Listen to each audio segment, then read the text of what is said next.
And so the organisms are tracking or coursing their way through evolutionary phase space like water through a canyon. So what you want to think about as you look at this image is picture all these random events, the changes to the environment and changes to the phenotypes of organisms as being kind of like a constant rain falling down on this whole phase space diagram. And just as rain would be channeled down into the channel or the valley and flow along in a similar way, you see how natural selection, which is anything but random, channels the mutations very efficiently through phase space. Once in a while you have a few organisms, see a few dots up here in the valleys, the foothills. They're just barely making it up there. They're not very well adapted. They don't survive very well. And up here in the taller mountains, nothing makes it up there. Okay, so the principles here are that the number of organisms at each locus in phase space builds up until the probability the next step becomes inevitable. There's the principle that one step leads to another. By many small steps you can climb a mountain, and by many small steps a dramatic change in organisms can occur over evolutionary time. Notice that evolution leaves behind what I call a trail of ancestors. See, look at that trail of all the ancestors that are still there, still beautifully adapted to their respective environments. In my class, someone always asked me, Dr. Rainbow, if humans have evolved from apes, they always think humans have evolved from apes, which they haven't. We've evolved from ape-like creatures. But they say, if humans have evolved from apes, why are there still apes in Africa? I always get that question every semester. And you should be able to easily see now that that's an exceedingly silly question. That's no different than asking, why are there still fish 5 miles below the surface of the ocean? What's the answer? Because they're beautifully adapted to their environment. Another principle is that evolution is a blind, random, fluky process driven by random mutations to DNA and random changes to the environment. Well, I already said that. It's the selection is anything but random. So in a supreme irony, this process, as I hope you may be able to see, even though it's driven by random processes, it ends up creating creatures that look just as if they'd been designed by a creator. Which they really have, haven't they? Because it's the creator who dictated Le Chatelier's principle and Coulomb's law and Newton's second law and the Schrödinger equation and all the laws that govern how the atoms and molecules self-assemble. So God still gets all the credit for this. In fact, He's an even more awesome God.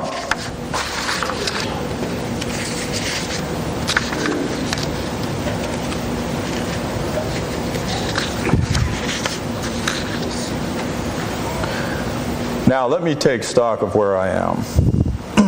How many minutes over am I? 5:45. Okay, I mean over my time. What? 5 minutes. Okay. Because I need to respect the interplay that you've all come to see. So give me a second here to decide on how I want to use my time. I actually almost finished what I needed to there.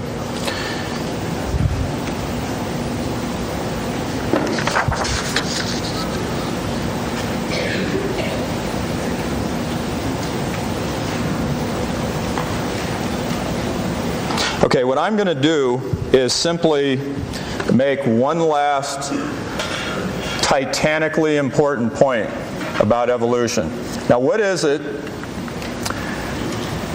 that you're all wondering the most about? This all makes a lot of sense. We know that this happened. Creationists freely admit that evolution takes place. They would say, however, that only microevolution can take place. I have no doubt at all that Dr. Hovind would agree with the fundamental essence of this picture, but he would say that you can only get small changes to organisms, like changing one insect into a different color or something like that. That's called microevolution. What you're wondering is, can you really go from things like a fish to an amphibian? Can you get big time evolution, big changes, big dramatic changes? which is called macroevolution. And what I'm going to do here is try to explain the results of the field that I at least like to think of as my specialty, and which is called EVO-DEVO, or evolutionary developmental biology. And I'm going to show you some animations that show how you can create radically new forms of organisms incredibly easily. All right, so I need to close this and open up this one. Okay, this is an animation I use in my class.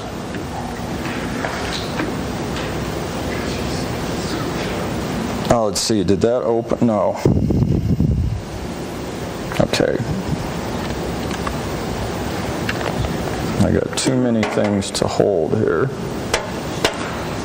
Put it on the whole screen.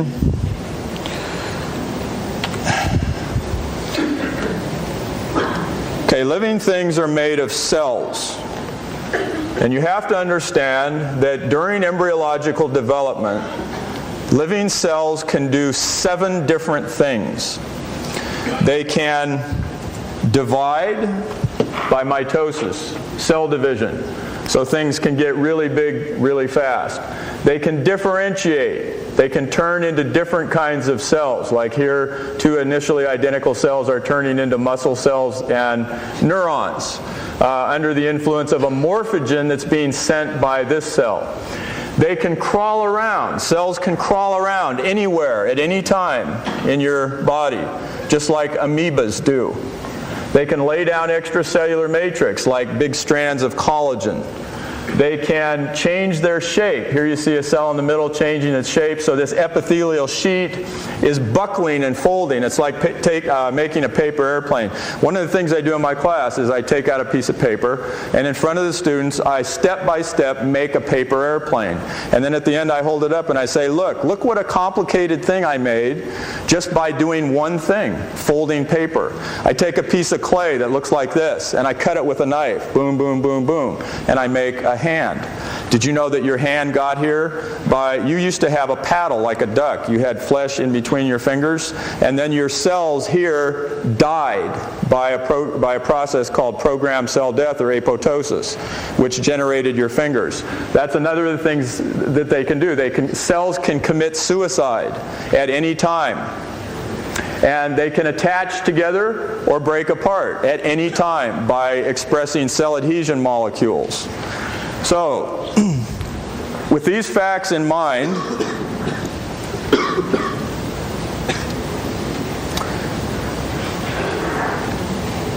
we go to another animation,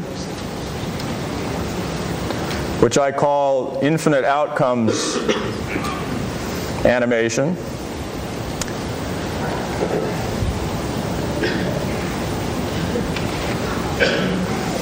And here we have 5 different subdivisions of it. In the first animation, we're going to see how cells can divide and differentiate, and just look at how fast things can get complicated. Okay, they're dividing. You have 2 kinds of cells, blue and yellow. See, there we made something fairly complicated just by going through a few rounds of cell division and differentiation into only 2 types of cells. You have more than 200 kinds of cells. Okay, and then the second animation is an example of what we call a progress zone or a proliferation zone. This occurs, for example, in the limbs of an animal. The cells are constantly dividing on the leading edge there. And then if we do the same thing, but put in differentiation, now we get different colors. The cells can divide and differentiate in a proliferation zone or a progress zone. And then the next one shows same thing, except the cells are going to die at the end. They're going to die. Boom, there they go. See, so just by dying, you can make many, many structures inside of an embryo. And then the last animation in this series is a progress zone with differentiation, and at the end they crawl. See, they crawl around, and they can go anywhere at any time. So I think that you can see just from these simple animations that you put together all 7 things, you can make anything that you want by simply changing the order in which living cells do those 7 different things. And I tell my students, this will be insulting to creationists, I suppose, but the only difference between you and a fish is the order in which these 7 things have happened. And by changing DNA, you can alter the order in which things happen. Now, I am not even close to finishing, but I have to stop. And I'm going to stop. And I'm looking forward to hearing Dr. Hovind.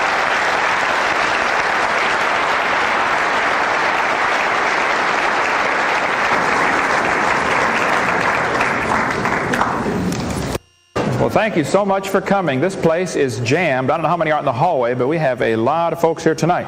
It's an honor to be here. My name is Kent Hovind. I taught high school science 15 years, and now I travel and do seminars on creation, evolution, and dinosaurs. And I take the position the Bible is literally true and scientifically accurate. God made everything in 6 literal 24-hour days, and the evolution theory currently being taught in our schools is one of the dumbest and most dangerous religions in the history of humanity. That's my take on it, okay? Now, people are welcome to believe all that stuff, but I don't think they should teach it at taxpayers' expense in public schools. That ought to be taught in private schools at, personal expense. Okay, this not my wife, just a picture. I have 3 kids, all married, and the dog died, so I made it. I'm home free. It's wonderful. And we have 2 grandkids and hopefully 20 more coming. It's great. I have in my backyard Dinosaur Adventureland. We like science, we like dinosaurs, but we think God ought to get the glory for His creation. If you get an opportunity to come to Dinosaur Adventureland in Pensacola, Florida, we'd love to have you.